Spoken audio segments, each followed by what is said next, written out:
എല്ലാവർക്കും chess mechanics Malayalam എന്ന YouTube ചാനലിലേക്ക് സ്വാഗതം. ഇന്ന് നമ്മൾ എന്താണ് സ്റ്റേൽമേറ്റ് എന്നാണ് നോക്കാൻ പോകുന്നത്.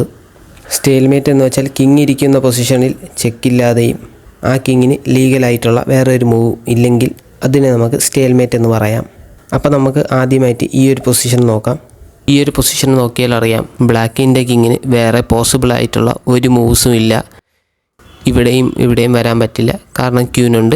കിങ് ഇരിക്കുന്ന H1 സ്ക്വയറിൽ ചെക്കും ഇല്ല. ഇതേപോലെ കിങ്ങിന് പോസിബിളായിട്ടുള്ള ഒരു മൂവ്സും ഇല്ല. ഇരിക്കുന്ന സ്ക്വയറിലും ചെക്കില്ലെങ്കിൽ ഇതിനെ സ്റ്റേൽമേറ്റ് എന്ന് പറയാം. ഇനി അഥവാ ബ്ലാക്കിനൊരു പോണുണ്ടെങ്കിൽ ഇപ്പോൾ ഇതൊരു സ്റ്റേൽമേറ്റ് അല്ല, കാരണം കിങ്ങിന് ലീഗലായിട്ടുള്ള ഒരു മൂവ് ഉണ്ട്, ഈ പോൺ മൂവ് ഉണ്ട്. ഇപ്പോൾ ഈ പോൺ ഇവിടെ ഇല്ലെങ്കിൽ സ്റ്റേൽമേറ്റ് ആകും, കാരണം കിങ്ങിന് ലീഗലായിട്ടുള്ള ഒരു മൂവ്സും ഇല്ല. ഇനി നമുക്ക് അടുത്തൊരു പൊസിഷൻ നോക്കാം. ഈ ഒരു പൊസിഷൻ കാണുമ്പോൾ നമുക്കറിയാം, റൂക്ക് ഈ സ്ക്വയേഴ്സ് എല്ലാം കൺട്രോൾ ചെയ്യുന്നുണ്ട്, ഈ റൂക്ക് ഇവിടെയും കൺട്രോൾ ചെയ്യുന്നുണ്ട്, ക്യൂനും കൺട്രോൾ ചെയ്യുന്നുണ്ട്.